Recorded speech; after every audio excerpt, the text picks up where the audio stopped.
군의관이 탈주해서 공이 까게 된 썰. 유튜브로 보시는 분들 구독과 좋아요 잊지 말고 한 번씩 눌러주시고요. 썰랑썰레를 유튜브로만 보다가 군의관들이 너무 안 좋게만 나와서 미담 사례를 하나 가져왔습니다. 저는 2018년 사회복무요원으로 입대해서 2019년에 전역했습니다. 처음부터 4급 판정을 받은 건 아니었고 첫 신검 때 신체 3급 체중 미달로 눈 3급, 호흡기 3급, 3급 트리플 크라운을 달성했죠. 저는 이때 병원 진단서도 안 들고 간 상태였고 천식도 간단한 테스트하다가 거의 숨이 막히듯이 막혀와서 군의관이 나와보라고 해가지고 추가 검사에서 천식이 나왔습니다. 아, 원래 몰랐나 보네요, 본인이. 솔직히 그때 신검 받은 사람 중에 저만 추가 검사에서 4급 나오나 했었는데 3급이 나오더군요. 신검이 끝나고 신검 3급 받고 나와서 병역 판정관이 제게 말하길, 야, 예전 같으면 3급이 이 정도면 4급이 나왔을 텐데 군대를 빨리 오지 그랬어 라면서 군생활 열심히 하라는 덕담인지 욕인지 모를 말을 건네주었습니다. 그 빨리라는 시기는 제가 중학교 때였는데 그때 신검을 어떻게 받으라는 건지 미친 사람인가 싶었지만 병역 판정관의 말을 듣고 갑자기 한 가지 생각이 머리를 스치고 지나갔습니다. 당시 저는 대학교 재학 중에 신검을 받아서 자동으로 대학교 졸업식까지 입대가 연기되어 있는 상태였죠. 학교 다니면은 연기가 되죠. 그래서 대학교 졸업하기 전에 제대로 된 병원 진단서를 가지고 재검을 받으면은 4급이 나오지 않을까? 라는 생각이 들었고 저는 즉시 신체 등급 판정 기준을 조사하여 제가 어느 병으로 4급을 받을 수 있는지 한번 조사해 보았습니다. 그렇게 해서 저는 한 가지 제가 4급을 받을 수 있는 방법을 찾아내었죠. 그건 바로 다들 공익으로 빠진다고 생각지도 못했던 아토피 피부염이었습니다. 아토피로 공익을 받을 수 있는 기준은 신체 면적 15% 미만 3급, 15%에서 50% 미만 4급, 신체 면적 50% 이상 5급. 아니 15%가 말이 15%지 몸의 10분의 1이 아토피면은 어떻게 살아, 간지러워서. 저는 어렸을 때부터 등짝 전체에 아토피를 달고 살고 있었고 집 근처 대학병원에서도 꾸준히 치료를 받고 있었습니다. 아, 원래 이력이 있었네요. 이분은 자기가 안 알아보고서 그냥 신검받아서 그런 거였네. 그리고 정말 운 좋게도 그 대학병원은 병무청 지정병원으로 병무용 진단서가 발급이 가능했죠. 당시 아토피 4급을 받으려면 아토피의 면적뿐만 아니라 1년 이내 최소 6개월 이상의 진료 기록이 있어야 되는데 저는 만전의 상태로 받기 위해서 1년을 꽉 채우기로 했습니다. 혹시나 병원에 다니는 동안 아토피가 치료되지 않을까 하는 걱정이 있었지만 이걸 왜 걱정을 하죠? 군대 안 가고 싶어서? 제 몸은 지난 20여 년간 현대의 아토피 치료가 통한 적이 없는 무적의 몸이었고 1년간 치료는 아무짝에 쓸모가 없었습니다. 그리고 1년을 채우던 저는 의사선생님에게 병무용 진단서를 의뢰했습니다. 병무용 진단서를 받고 싶습니다. 신검 4급 받으시려고요? 네, 신체 면적 15% 넘으면 4급이라고 해서 받아보려고요. 써드릴 수 있는데 4급 안 나올지도 몰라요. 네? 저는 등짝 전체면은 당연히 15%가 넘지 않을까? 라는 생각이었지만 의사선생님 설명으로는 환자분은 등에 아토피만 있는 게 아니라 여러 피부질환이 복합적으로 있어요. 보통 깐깐한 군인관들은 그 피부질환들을 전부 구별적으로 면적 계산을 해서 15%가 안 나올지도 모릅니다. 성격 좋은 군의관이라면 아토피로 쳐줄지 모르지만 그런 군의관은 10명 중 1명도 안 됩니다. 4급을 받겠다고? 너 그게 다 아토피인 줄 알았냐? 즉 제 등에는 아토피뿐만이 아니라 다른 피부질환 등이 있었고 군의관 10명 중 9명은 어떻게든 아토피가 아닌 다른 질병으로 구분해가지고 15%를 채우지 않을 거란 얘기죠. 아니 솔직히 등짝 전체가 피부병이 있으면은 그건 같이 생활하는 애들도 무섭지. 없는 거면 어떡해. 야, 그러면은 군대에서 꽃이라고 할 수 있는 목욕탕에서 서로 이렇게 등 밀어주고 막 서로 몸에 막 비누가 발라주고 서로 땀을 닦아주면서 막 그런 전우애가 사라지잖아. 그러면 그런 데서 이제 우정이 쓱싹 트는 건데. 비누 좀 주워줄래?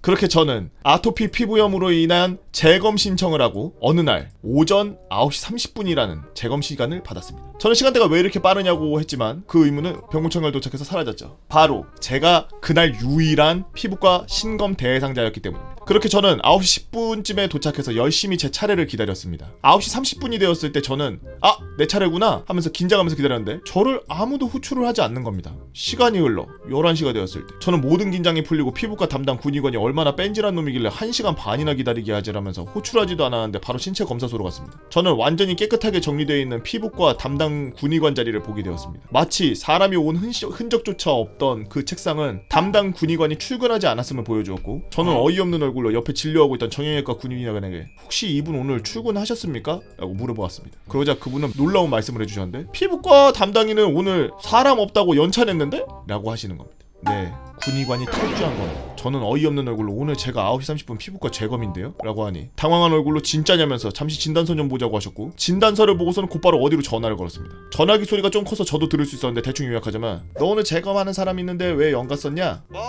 사람 있다고? 무슨 소리야 일정이 없었는데. 야 없긴 뭔 오늘 9시 30분에 예약 잡혀있는데 벌써 1시간 반째 기다리고 있다. 나 지금 당장 올라가도 3시 도착인데 기다리라고 해. 정형외과 군의관은 저보고 들었지? 어떡할래? 라는 눈으로 절 보았고 저는 그냥 민원실에 해당 사실 말하고 다음에 재검 날짜 잡겠습니다 라고 말한 뒤에 뒤돌아서 나가려고 하는데 정형외과 군의관이 제게 말했습니다. 잠깐 기다려봐요.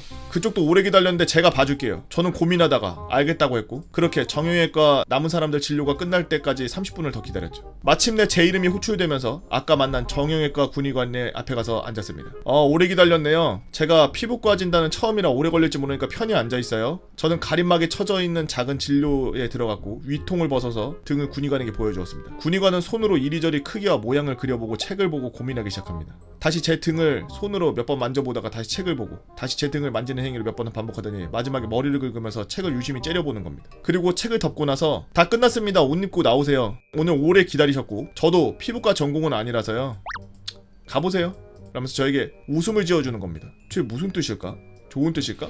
설마? 하는 마음에 이동했죠. 제가 이동한 자리에는 어떤 여성분이 매우 사무적인 말투로 땡땡땡님 신체 사급 나오셨고요. 이거 받으시고 저쪽으로 가서 안내 받으시면 됩니다. 라고 짧게 말한 뒤 종이를 건네주었습니다. 사급이라고요? 네 땡땡땡님 4급입니다. 저는 종이를 받은 채 안내받은 곳에 이동하였고 그 종이에는 신체 등급 4급이라는 숫자가 쓰여 있었고 이 순간 오늘 탈주한 피부과 군의관에 대한 모든 분노가 눈 녹듯이 사라졌고 내가 너를 4급으로 만들어주기 위해 오늘 일부러 탈주한 거야 알지? 라는 그분의 마음의 소리가 들리는 듯한 기분이 섰습니다. 그렇게 저는 신체 등급 4라고 적힌 병역 판정서를 들고 의기양양하게 집으로 귀환하였고 이후 1년 뒤 집에서 걸어가지고 3분 거리인 학교에 배정받아서 공익을 사고 없이 마무리하게 되었습니다. 이대로 끝내기 아쉬워서 쓰는 추가 공익선들이 있는데 아토피로 공익을 받은 사람은 1년에 300명도 안 될 정도로 매우 극히 드문 편이며 이로 인해 훈련소에서 아주 재밌는 상황이 있었는데 공익을 담당하는 조교들은 다른 현역을 가르치는 사람들과 훈련 목표가 다릅니다. 이들은 저희들을 군인으로 훈련시키는 게 아니라 4주 동안 몸 어딘가 잘못되지 않게 잘 돌보다가 내보내는 게 목적이죠. 그래서인지 조교들은 온갖 질병을 다 경험해본 베테랑이었지만 제가 들어간 기수의 아토피 공익은 훈련대대 전체의 저 혼자였으며 그곳에 있는 조교들도 아토피 공익은 처음 경험해보는 상태였죠. 그들은 처음 보는 아토피 공익에 대해서 어떻게 해야 되나 수많은 고민을 한 결과 저는 화생방 열애, 흙먼지 날리는 환경에서 열애, 위장크림 열애 등 훈련의 절반 가까이를 열애당했습니다. 심지어 훈련소 4주차 기간 동안 훈련에 유행하던 독감에 걸려서 체온이 38도까지 올라가서 5일 동안 군 병원 침대에 누워서 모든 훈련을 쌩까고 퇴소식만 참석하게 되었죠. 실제적으로 훈련받은 날은 주말 제외하고 20일 중에 5일 정도입니다. 이런 애들 그냥 면제 때려야 되는 거 아니야? 지나가던 개한테 손가락이 물려 뼈가 부러지는 바람에 2주 병가를 내게 되어서 출근 첫날에 2주 병가 쓴 공익 타이틀을 달게 되었죠. 병가가 끝나고 학교에 복귀하자마자 만나는 모든 사람들이 손가락 괜찮아요로 인사 대신 건네주었고 저는 전역할 때까지 손가락 괜찮아요를 듣게 되었습니다. 군대는 운빨님께서 올려주신 썰랑썰레였습니다. 도대체 그 검사소가 왜 있나? 그리고 우리나라 건강한 젊은이들이 언제부터 자기 몸의 등급이 낮게 나오는 거를 행복하게 생각하게 되었나. 참 뭔가 웃긴 썰이면서도 뭔가 씁쓸함이 느껴지는 그런 썰랑썰레 글이었습니다. 로봇가 군대를 대체하는 그런 시대가 올까요? 아마 향후 한 100년간은 여러분들 군대 안 가고 그런 거 특히나 지금 제 썰랑썰레를 보고 있는 초등학생이나 중학생급이 있다면 나 갈 때쯤에는 군대 없어지겠지. 로봇이 대체하겠지. 나도 그랬어. 쟤도 그랬고 얘도 그랬고 얘도 그랬고 얘도 그랬고 얘도 그랬고 얘도 그랬고 지금 다른 보고 있는 사람도 그랬고 다 그랬어. 나 때면 통일되겠지. 나 때면 군대 안 가겠지. 근데 통일되면 더 골치 아파. 개마고원으로 가야 돼. 백두산 가야 된다고.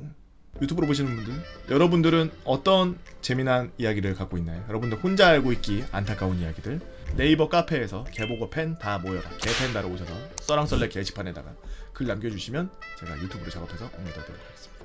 카페 규정 같은 거 잘 읽어보시고 말머리 꼭 달아주세요. 오늘도 나라를 지키기 위해서 고생하고 계시는 우리 국군 장병 여러분들께 진심으로 감사의 말씀드리면서 오늘은 썰랑썰레 여기서 마치겠습니다. 유튜브 오신 분들 구독과 좋아요도 잊지 말아주세요.